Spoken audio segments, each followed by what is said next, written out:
Usap-usapan ng umano'y hiwalayan ng American rapper na si Kanye West at ng kanyang asawa na si Bianca Censori.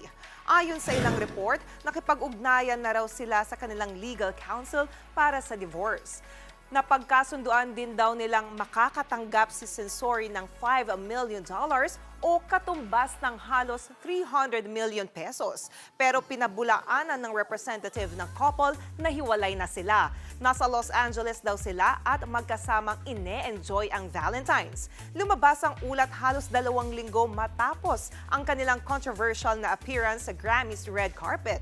Dito, naghubad ng gown si Censori at tanging transparent dress na lang ang suot. Taong 2022, ikinasal sina West at Censori. Mga kapatid, Jania Lipon po, laging maging updated sa latest sa entertainment and lifestyle para maging una sa balitaan. Bisitahin at mag-subscribe na sa social media pages ng News 5.